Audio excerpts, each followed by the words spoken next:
Sometime back in March, I put out a guide on how to deal with Eidolon Shields, seeing as it was one of the more troublesome aspects to Eidolon hunting. Admittedly, it wasn't the best, and I didn't think it would do as well as it did for a video, so here we are. Me sitting here with regrets. But seriously, in this video I will be addressing some points made in the previous content piece because I feel it necessary to clear up some doubts before moving on to a proper, reworked Eidolon one-shot guide, if you will, at a later date. Also credits to Saras32 from Discord for giving me the much needed feedback that inspired this video. Really appreciate it. Alright, let's get started. In the original video I did mention that it's probably a good idea to squad up even with randoms for Eidolon bounties unless you know what you're doing. And it's worth mentioning again, if it's your first time, read up on some guides, perhaps watch a couple of videos before attempting Eidolons with a public squad. This may not always be possible, in which case practicing with terrorists would be a good idea, but the point is that it's likely you'll have an easier time dealing with Eidolons in a squad, at least until you get the hang of the mechanics. The next point I'd like to address is the use of Redeemer Prime. Now in the original video I admit that was a lazy choice that worked fine for the terrorist as I just wanted to grab footage to put in a video, but yeah, the Redeemer Prime does not do very well against the bigger tree boys, especially the Hydralist. Fall off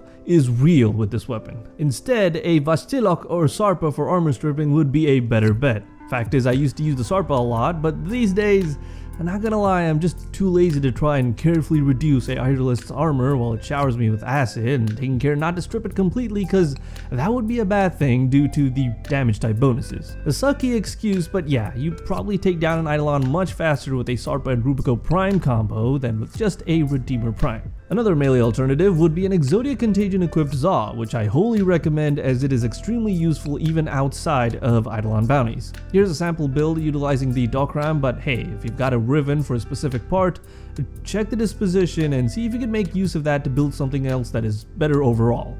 Now let's talk about the amps mentioned in that Eidolon video. Keep in mind that again, the Zerman update has happened and I imagine there's a whole bunch of amps now that are way more viable than they used to be, so it doesn't really matter if I'm comparing between a 177 amp or a 777 amp. But here's my reasoning for leaning towards the Clamora based one for solo runs. I am all about efficiency when it comes to Warframe, but I also take into account effort to result ratio. If I can get about 70 to 80% of something while putting in much less effort, then that would be the way to go, at least in my opinion. A 777 amp coupled with Unaira Wisp pre-Zerman was just a much easier setup to get going with. Yeah, I was sort of conflicted between catering to players who were relatively new, but also those that were experienced enough to have built an amp with Fortuna parts. But it just made more sense to me, and still does, that the 777 with Unaira Wisp would be better overall for relatively inexperienced players than a 177 with Void Strike, even though the latter setup would probably be faster all things considered. It just sucked to wait very long just to get a high enough charge on your Void Strike stacks. Thankfully that is no longer the case. Finally, the Cetus only amp parts that I suggested in the original video was sort of a half-serious recommendation. I apologize. A better setup would be 1, 2, 3, utilizing the Raplac Prism, of course. But truth be told, I love the Schwack Prism. I even built this thing that uses that prism. So in that sense, 223 was more of a personal preference thing. I was sort of trying to make the point that it didn't really matter too much what setup you had that early in the game as long as it wasn't the moat amp. Nevertheless, I should have been more objective with my recommendations. Alright, so what can be expected in the next iteration of the Eidolon guide? Well, it's probably a whole lot easier to do solo Tridolon runs now, and I am interested in making a guide centered around Trinity Prime maybe, but that's not gonna be anytime soon. It'll take a while for me to do all the research and whatnot, but even then, the reality is it may still not be 100% accurate, as there are just so many possible combinations of amps and arcanes and Warframe abilities.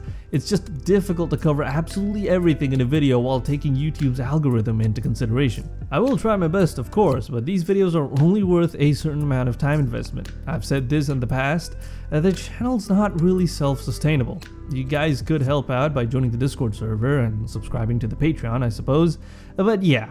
Unfortunately, there's only so much I can do with what I have. What would you guys like to see covered in a future update to the Eidolons guide? More focused towards weapon builds, or perhaps covering more than just shields?